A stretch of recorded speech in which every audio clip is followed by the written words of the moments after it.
فرض کنیم همیشه در راه تو کی ارزشی دارد این جان ما آینده با خاک ایران ما.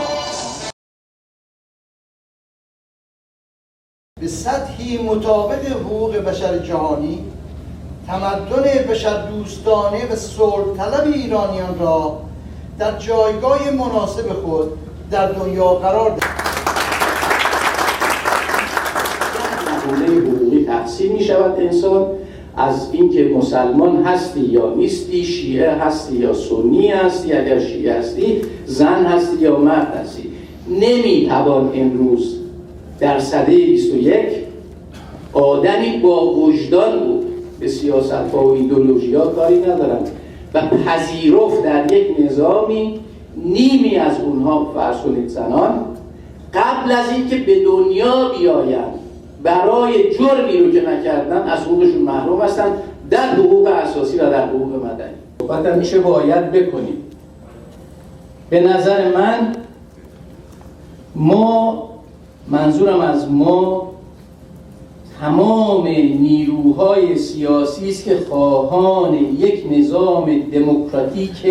ملتزم به اعلامیه جهانی حقوق بشر هستند. ما از این نباید پایین بیاییم. ما نمیتوانیم یک بار دیگه یک ناکجا آباد رو برای ملت ایران تجربه کنیم. ما میبایستی بر اساس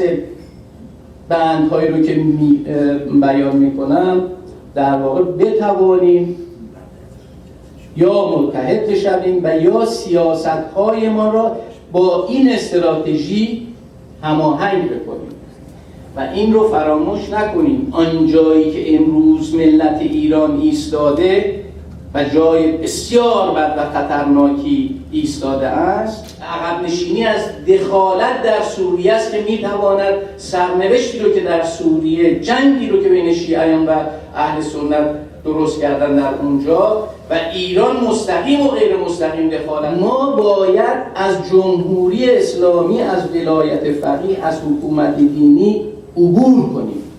با وجود ولایت فقیه ما نه به دموکراسی خواهیم رسید و نه به حقوق بشر خواهیم رسید. در همین جا لازم هست که ایران با کشورهای همتراز خودش مقایسه بشه، ولی با کشورهای دیگری مثل کره جنوبی، مثل برزیل، مثل چین، مثل ترکیه میتونید نگاه بکنید. درآمد اوریج متوسط سرانه در جهان امروز هست 8500 دلار که ایران تو کشورهای کم 4500 دلار هست. چرا من از جمهوری خواهی حرف میزنم؟ من فکر کنم که این که بگیم جمهوری خواه لاییک یا جمهوری خواه سکولار یا اینا، من فکر کنم جمهوری خواهی همه اینها را در درون خودش داره. ما با تقسیم، چون به هر حال من از جنبش چپ میام، همیشه توی جنبش چپ هم از این مسائل بود، یعنی امروز هم هست. یکی چپ کارگری خودش میدونه، اون یکی چپ کمونیست میدونه، اون یکی چپ انقلابی میدونه و شنونده یا بیننده یا اون کسی که با این نیروی چپی که یا نیروی جمهوری خواهی که خودش رو به نهلهای لاییک، سکولار، نمیدونم غیره و اینا تقسیم میکنه، وقتی با اینها مواجه میشه انتخاب در واقع این یه نوع تخصصی میشه. یعنی یه دی خاصی رو شما میتوانید زیر چتر مثلا جمهوری خواهان دموکرات لاییک چیز بکنید، یه نهله خاصی رو میتونید در زیر چتر فلان پسوند مشخص جذب بکنید. جمهوری در درون خودش اولا قبل از همه فکر میکنم که اگر تعریف دقیقی ازش داشته باشیم، هم دموکراسی رو داره، هم جدایی از همه این نوع تفکرات، مسئله همین چیزی که مسئله جدایی از دین و جدایی از اینکه هر نوع پسوند دیگه‌ای رو در درون خودش داره. و فکر می‌کنم که تأکید بر جمهوری خواهی یا این ایجاد یک جریانی که به نام جمهوری در مقابل، به خصوص در جامعه ما، در مقابل جمهوری اسلامی به رسمیت شناخته بشه و بتونه خودش رو مطرح بکنه و توضیح بده به مردم که جمهوریت یعنی همین که هر کس یک رأی داشته باشه، هر شهروندی هم حق انتخاب شدن هم انتخاب کردن داشته باشه، هیچ کس از مذهب کسی، از لامذهبی کسی سوال نکنه، بلکه بر اساس ایرانیت، ایرانی بودن و شهروند کشور ایران بودن در واقع انسان هویت پیدا کنه. اون و منافع ایشون آنها باشیم، دست بکشیم. این دو پارسا رو اگر ما جدی بگیریم، مبنای مهمترین، مبنای اساسی یک وحدت منطقی در جامعه برای ایجاد یک سیاست مدرن در جامعه است و در 2 سال آینده به ویژه این کلیدی هست برای جامعه ما که برای ضربه‌ای که خورده نظام سیاسی ولایت فقیه، اینها خودشون از نو میخوان به اصطلاح سازماندهی کنن و نیروهایی که جدا شدن از جریانات اصلاح طلب، از جریانات سکولار، اینها باید بتونن زبان مشترک پالیتیکس، سیاست مدرن ایران رو با هم بسازن. خیلی متشکرم. امیدوارم که جلسه که دوستان برگزار کردن و این صحبت ها مطرح میشه، این جبهه جمهوری خواهی با نگاه به داخل کشور، چون اصل جریان داخل کشور دوستان، ما در خارج از کشور هر چقدر فعالیت کنیم، هر کاری که بکنیم، اگر توهم داشته باشیم که میخوایم دولت تشکیل بدیم و شورای رهبری تشکیل بدیم، خب اون خیلی عالیه، خوبه، هر سال میایم با هم دیگه هستیم و اینا دوباره یک گرد همایی مثل چیزای دیگه. اما وقتی تعهد داده بشه به نهضت ملی، به اون چیزی که در داخل کشور داره فریاد میزنه و ما متاسفانه بهش عمل نکردیم. دوستان صحبت از پروژه‌های مشترک می‌کنن. دوستان ما پروژه مشترک کم نداریم. می‌خوایم خودمون رو سازماندهی بکنیم، می‌خوایم خودمون رو سازمان بدیم که با هم دیگر به جای 100 نفر 300 نفر جمع بشیم، یا می‌خوایم تأثیر بذاریم. یکی از اون تأثیرات اینه که 24 سپتامبر خواهد بود. آیا آمدن هیئت ایرانی به اینجا برای چیست؟ می‌خوایم مثل 4 سال پیش بریم اونجا تظاهرات بکنیم، یا اینکه می‌خوایم طرح مطالبات بکنیم، خواسته ها بکنیم، به عنوان اپوزیسیون درگیر بشیم با نمایندگانی که از جمهوری اسلامی ایران وارد نیویورک میشن و در اونجا به هر حال کارهایی خواهند کرد، مناسبت‌هایی خواهند داشت، صحبت‌هایی خواهند داشت، گفتمان‌هایی رو با نیروهای دیگری خواهند داشت. چرا جمهوری خواهان یا نیروهایی که معتقد به ایده‌های سکولار و دموکراسی هستند خودشون رو به عنوان اپوزیسیون کنار بکشن، یعنی مشارکت نداشته باشن برای طرح و خواسته ها و مطالباتشون، که به روحانی بگوین ما به این علت داریم کمپین مبارزات ضد تحریم رو به اصطلاح پیش میبریم، نه به خاطر اینکه قدرت شما بهتر بشه، عمر شما طولانی تر بشه، ما برای این میخوایم انجام بدیم که مردم رو از زیر بار این سختی ها و که در معیشت اقتصادی دارن رو میخوایم بیاریم بیرون و این رو به عنوان خواسته های عاجل جلوی اونها قرار میدیم. یعنی میگیم ما به عنوان نیروی خارج از کشور از تحریمات دفاع نمی کنیم، از تحریمایی که خارج از موازین به اصطلاح سازمان ملل هست ما دفاع نمی کنیم، اون رو یک جانبه میدونیم و این رو به ضرر مردم ایران میدونیم. با طرح خواسته هایی رو که داریم، نه به صورتی که ما با تحریم فقط مخالفه و اونا فکر کنن که ما در سمت سوی اونها قرار داریم. مبارزه یا ایجاد جنبش ضد تحریم خط نازکش که به راحتی میتونه ما رو به این سمت یا به اون سمت بغلتونه و هر کدوم از نیروهای دیگری رو بتونه ازش استفاده یا سوء استفاده بکنه. در مجموعه کل در مورد وحدت، با این رو خیلی خلاصه عرض کردم، در مورد وحدت با در جنبش جمهوری خواهی فکر میکنم که یکی از کارهای ما ایجاد وحدت بین تمام نیروهای جمهوری خواه هست. مخالفت با اون من فکر کنم امر سازنده‌ای نخواهد بود. یعنی امر سازنده اونه که ما توافق داشته باشیم با برای وحدت و ایجاد نیروی گسترده تر. ولی اون چیزی که ما رو باید مثلا به ما گوشزد بکنه با تجاربی که در زمانهای مختلف داشتیم در مورد همکاری‌های مشترک، امر توافق است، همکاری با هم کردنه، همدیگر رو نگاه کردنه، رفیق کنار دستی من رو نگاه کردنه، بدونیم که اون رفیق من اگر امروز دوست من با فلان مسئله در جمع اگر ایرادی به صدور یک اعلامیه یا موضع گیری داره، چگونه میتونیم با هم دیگر توافق داشته باشیم، همکاری بکنیم، بتونیم سازمان متشکل جمهوری خواهی خودمون رو محکمتر نگه داریم، نه که بر اساس اون بگوییم که بین فرض توی آرا رو پیش ببریم در مسائل تشکیلاتیمون، چون ما با نهله های مختلف فکری هستیم که دور هم جمع شدیم، دارای طیف های مختلف هستیم، علیرغم اینکه در یک موضوع با هم مشخص با همدیگر تفاهم نظر داریم، ولی طیف مختلفی رو داریم در همون لحظه که با هم داریم صحبت میکنیم. و اینکه تا چه حد ما بتوانیم با همدیگر توافق بکنیم، همدیگر رو نگاه بکنیم، راز موفقیت ماست. خیلی متشکرم. قراره که ما با هم وحدت کنیم، اجازه میدم به خودم که یه مقدار دخالت کنم در کار شما و یک توصیه کنم، و اون اینکه خب در بخش اول من میبینم که دوستان زن تعدادشون به هر حال گرچه اندک هست ولی خوشبختانه حضور دارن و در لیست اول سخنرانان شما متاسفانه هیچ خانمی حضور نداشت. بنابراین توصیه خودم رو میکنم که دفعات بعد حتما به این مسئله توجه بشه. و خب البته من روانشناس نیستم، ایشون بیشتر میدونم، ولی من طبق به اصطلاح تجربه خودم میدونم خانم ها داوطلب نمیشن، معمولا آقایان برعکس آقایون که داوطلب میشن، و بنابراین شما برید به سراغشون، منتظر نشید که داوطلب بشن. بله میدونم فردا هست، ولی خب برام اون پنل افتتاحیه مهم بود. در هر صورت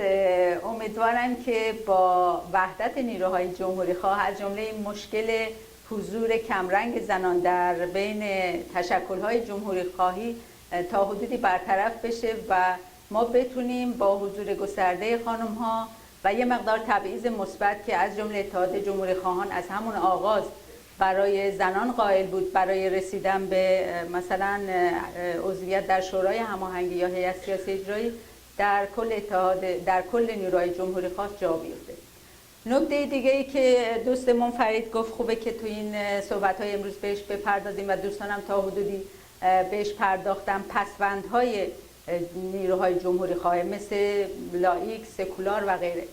منم اتفاقا میخوام بگم منم مخالفم که این پسوندها ابدی بشه، برای اینکه این پسوندها در واقع نشونه اختلافات ماست، یعنی به ما نشون میده کجا با هم دیگه ما خط و مرز میکشیم، کجا با هم اختلاف داریم. ولی نیروهای جمهوری خواه همونجور که منشورهای ما نشون میده و توافقاتی که بر این منشورها شده اینه که واقعا در 80% مضامین خودشون اتفاق نظر دارن. بنابراین اسمی هم که برای خودشون برمیگزینن باید در واقع اسم واحدی باشه که نشونه این اتفاق و اشتراک نظریشون هست و بتونه به دیگران هم این امکان رو بده که در اون حوزه وسیع نیروهای جمهوری خواه خودشون رو بخشی از این نیروها بدونن و با فراغ بال و بدون نگرانی از اینکه حالا معنی این سکولار چی میتونه باشه، معنی این کلمه لایک چی میتونه باشه، بیان و بپیوندن. و خب دوستمون که در آقای امینی که من افتخار همکاری با ایشون رو در همون جاهای مختلف از جمله شبکه همبستگی برای حقوق بشر داشتم، نکته خیلی خوبی رو بهش اشاره کردم و اینکه بهمن امینی، معذرت میخوام من همیشه شما دوتا رو با هم اشتباه میگم، اسامیتونو ولی نه کاراتونو. در هر صورت ایشون هم به این مسئله اشاره کردن که انجمنهای جمهوری خواهی وقتی که ما اینجا به یک نقطه سقط تبدیل بشیم، امکان پیشرفتشون در ایران وجود داره، امکان بروزشون داره. همونجور که من حداقل این سابقه رو دارم که وقتی اتحاد جمهوری خواهان تشکیل شده بود، یک سری انجمنهای جمهوری خواهی در دانشگاه‌ها تشکیل شدن و اعلام حضور کردن و حتی با ما هم تماس گرفتن. بنابراین یک همچین امکانی وجود داره بالقوه و اگر ما بتونیم این وحدت رو در سطح خارج از کشور به وجود بیاریم، میتونیم این امید رو ایجاد کنیم که اونها هم در اشکال مختلف به اصطلاح با هم دیگه جمع بشن و به نظر من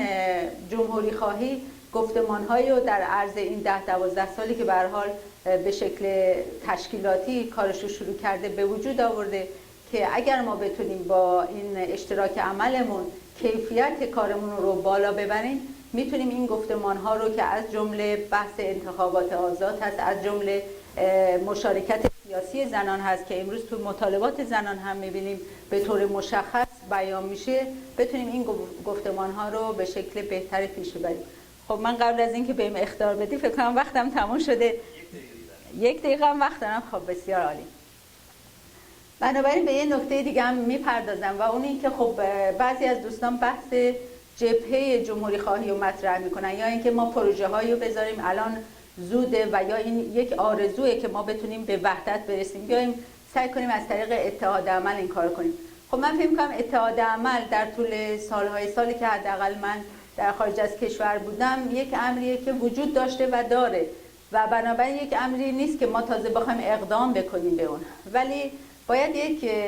نقطه ضعفی که اتحاد عمل داره مثل دوست دختر دوست پسری این بچه‌ها در خارجه که پیش خودشون فکر می‌کنن خب هر وقت نخواستن میتونن ازش بیرون برن، یعنی یک قراردادی نیست که به اون پایبند باشن و همیشه سعی کننش که تقویتش کنن.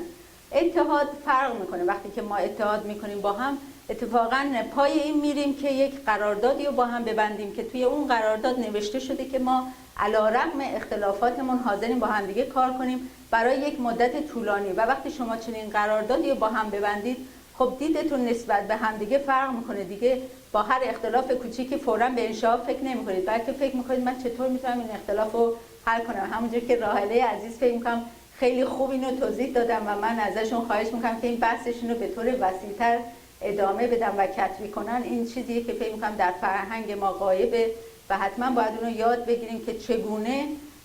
از اینکه با هر اختلاف کوچیکی به انشاء فکر کنیم، از این فرهنگ دست برداریم و سعی کنیم اگر هم اختلافی داریم به این زمینه‌های خدماتی تلاش کردن و به مرور زمان وقتی مطرح شد که جنبش زنان نه دنبالچه‌ای از احزاب و گروه‌های سیاسی بلکه یک جنبش مستقل زنان باید وجود داشته باشه تا زنان بتونن به خواسته‌های خودشون برسن و همواره علیرغم اینه که این گروه‌های سیاسی واقف بودن به مسئله تبعیض مضاعف بر زنان، اما همیشه برقراری این و اصلاح این روابط رو موکول می‌کردن به یک جامعه ایدئالی که برخواب وجود خواهد آمد. اما در این دوران زنان با تجربیات متفاوت، افق‌های فکری گوناگون مرز مشترکشون رو پیدا کردن و از سالهای 1388 گروه‌های زنان دست به تشکیل جلسات هم‌اندیشی زنان زدن و شبکه‌های ارتباطی گسترده‌ای در همه شهرهای ایران به وجود آوردن، هرچند که در تهران بیشتر متمرکز بودن. اما یه جنبشی فراگیر از ملیت‌ها و اقوام مختلف و در سراسر کشور که مسئله برابر حقوقی و رفع تبعیض جنسیتی در قوانین براشون از اولویت خاص برخوردار بود و هر کدوم از این گروه‌ها بر اساس اولویت‌هایی که خودشون تشخیص می‌دادن دست به حرکاتی زدن در مناطق مختلف. مثلا گروه‌های زنان در مریوان و دیگر شهرهای غربی کار آموزش و فرهنگسازی برای کاهش قتل‌های ناموسی و خودکشی دختران رو و یا در آذربایجان در زمینه آموزش زبان مادری یا در سیستان و بلوچستان آموزش کامپیوتر و اینترنت برای زنان رو در دستور کارشون قرار دادن. بسیاری از فعالین جنبش زنان هم در جنبش کارگری و دانشجویی تلاش می‌کردن. در آغاز سال 88 همگرایی زنان شکل می‌گیره و بدون جانبداری از هیچ کدوم از کاندیداها مطالبات خودشون رو مطرح کردن. به زودی پس از انتخابات 88 سرکوب وحشیانه دموکراسی خواهان برخی از این زنان فعال روانی زندان شدند، برخی دیگه به خارج پرتاب شدند و برخی دیگه منفعل شدند و یا اینی که با چراغ خاموش حرکت کردند. اما در شرایط کنونی آموزش خطر احتمالی حمله نظامی و سیاست‌های اتمی رژیم و بحران اقتصادی و سرکوب‌های بی‌رحمانه در آخرین روزهای قبل از انتخابات مردم رو به سوی صندوق‌های انتخاباتی کشون و بار دیگه بین بد و بدتر اون بد رو انتخاب کردن. اما فراموش نکنیم که میلیون ها نفر از مردم ایران هم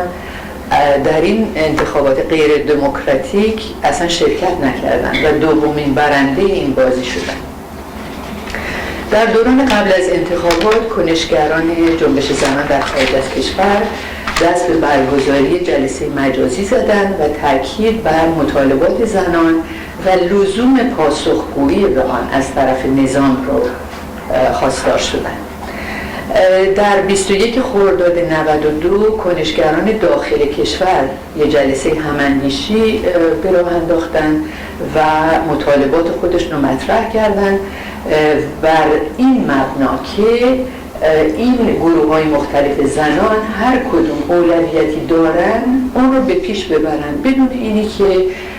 بخوان نیروهای همدیگر رو تضعیف کرده باشن. مثلا اینی که یه عده‌ای موافق اینن که زنان در ورزشگاه‌های